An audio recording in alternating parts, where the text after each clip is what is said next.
everybody's doing well, and today I have another great lesson in store for you all. And this application will be, I try to stand clear of saying during this part of worship or this part of the service that you should be playing this, or this is a praise sound versus a worship sound. I will just say this is when I apply it, okay? So when there's a moment in a worship service, you know, after a song has ended,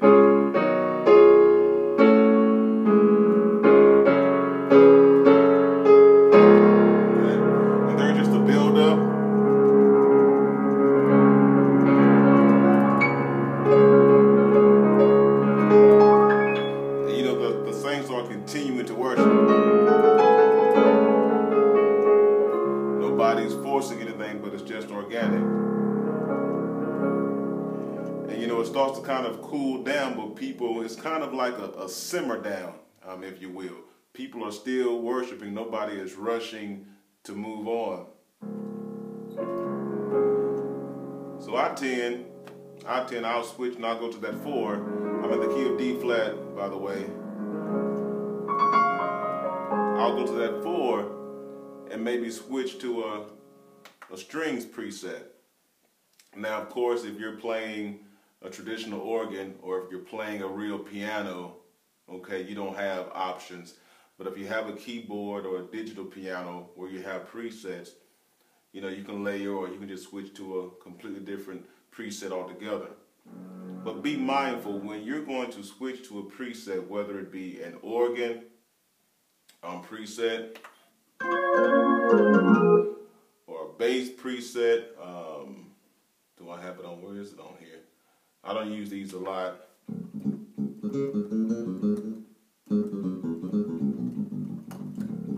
You know, whatever you switch to, you should, and I kind of jacked up that bass line, but you know what I was getting at.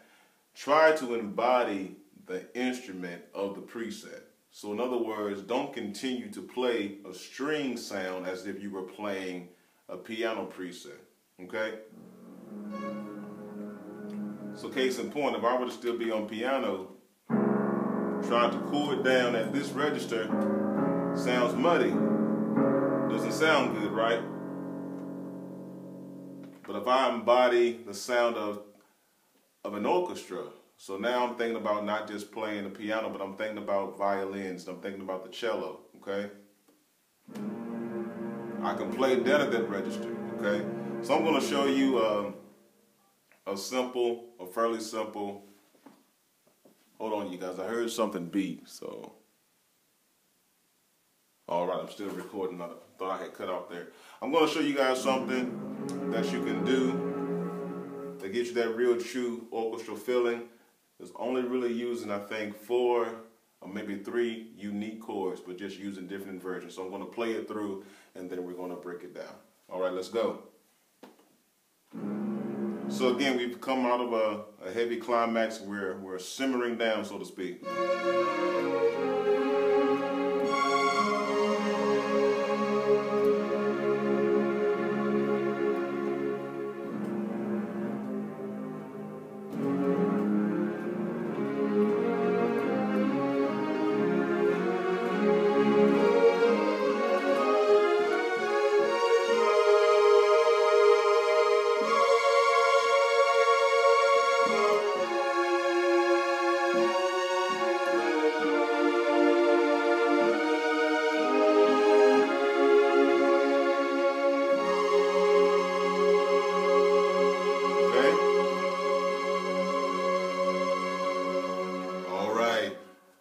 I know that sounds like a lot, but I was basically just repeating the same pattern all the way down the keyboard. And you notice I kind of started off slow and kind of soft, and I kind of built up on the speed and the volume.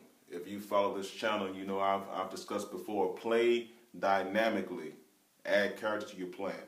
All right, so let's get into this. We're in the key of D flat. Some of you may refer to it as C sharp, but we're going to start on the 4th tone of the major scale, which is G flat. All right. Okay, so I'm going to start right here just for demonstration purposes. It really starts down here, but I think the camera angle is more centered here. So the first chord on the 4 G flat major chord. I'm going to do it this way first, and then I'm going to show you how I played it. G flat major. So we have D flat. Let's go to piano so you can hear it better, just to teach it. D flat, G flat, B flat. Okay?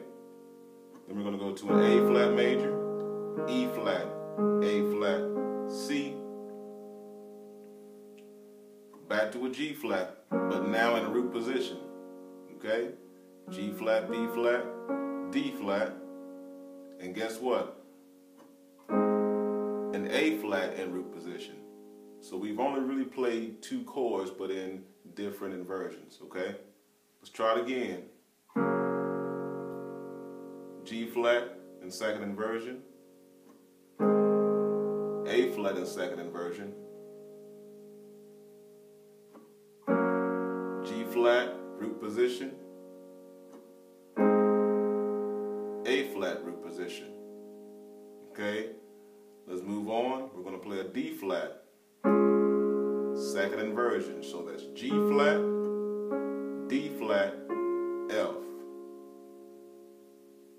Okay, to an E flat minor. That's B flat, E flat, G flat, to a D flat in root position. D flat or C sharp major chord. All right, let's go get it again.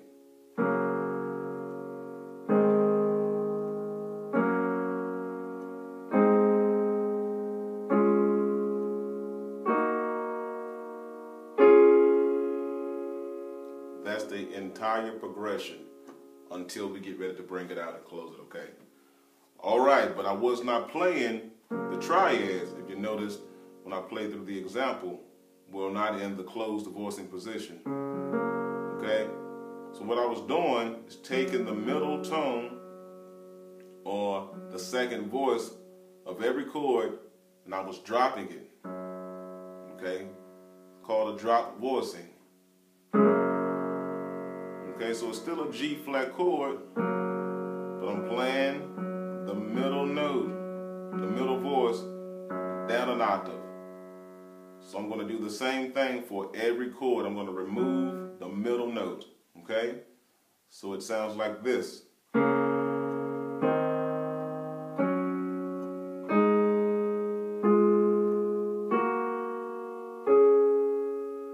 Okay? So now it turns into like a right hand chord and a left hand bass, but it's really you're just playing the chord broken up, okay? So the left hand, G flat, A flat, B flat, C, D flat, E flat, F. Again, G flat, A flat, B flat, C, D flat, E flat, F. Okay, let's put it together.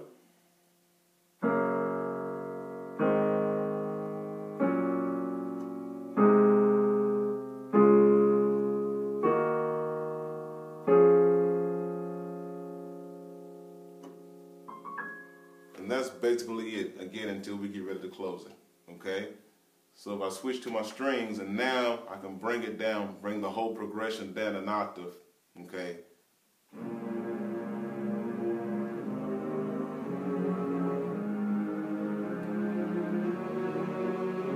All right, and now we're just going to loop it. Same progression. Loop it.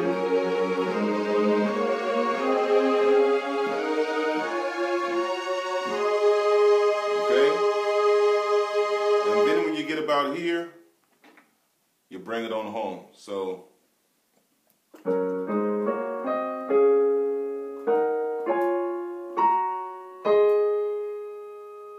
now instead of going to the G flat major, that may not be in the angle. Let me bring it down. Okay, so let's say you're on the last progression, the last time you're going to run it. Sorry.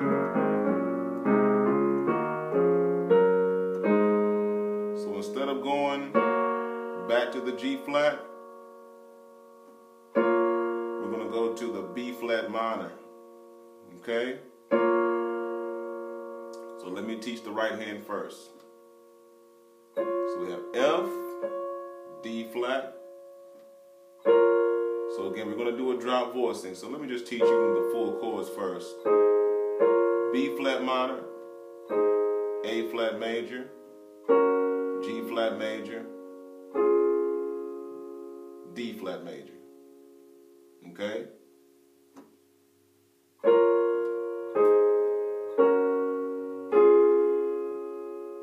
All right, now let's go back and drop those middle voices. So you have F, D flat, E flat, C, D flat, B flat, D flat, A flat. All right? Left hand is simply B flat, A flat, G flat, and F. Okay?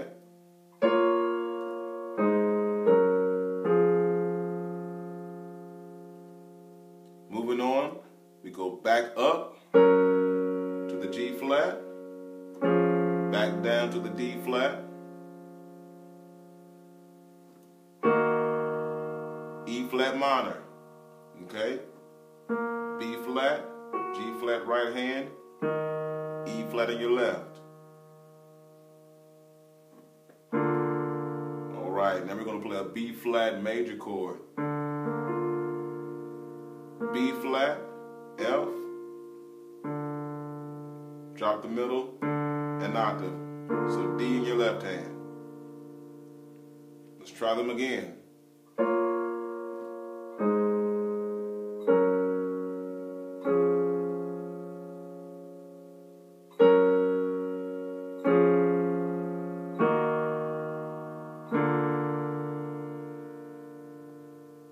All right, we're almost home.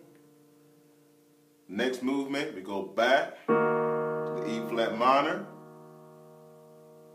So that's B flat, G flat, E flat in your left hand, A flat major, A flat, E flat, C in the left hand, D flat major, G flat, F, D flat in your left hand. So that last movement was here.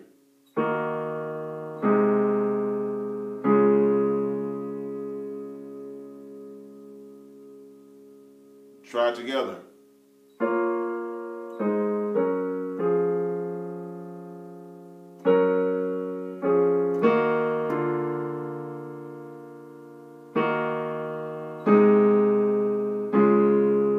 Stay on the D flat and go to the D flat and A flat on top.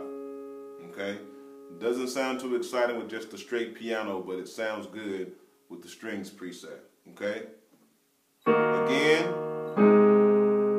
stay on D flat in the bass. Now we're going home.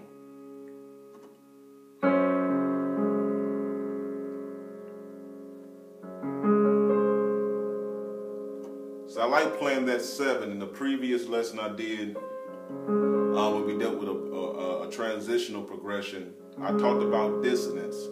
And that's basically leaving tension in your playing. So that keeps you from always having to resolve to that typical 1, okay? So again, sorry.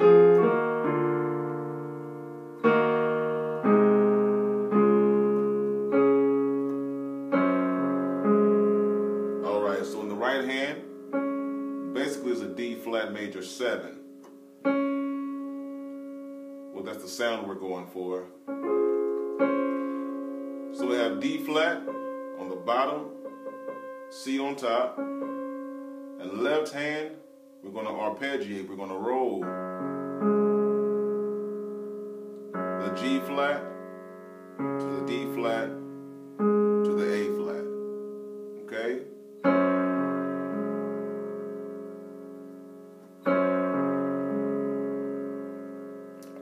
Let's try that entire movement.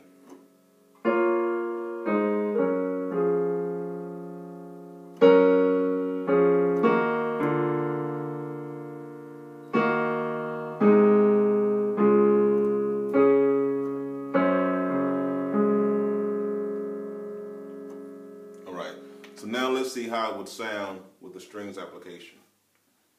So I would probably be somewhere around this register when I get ready to close out. Okay.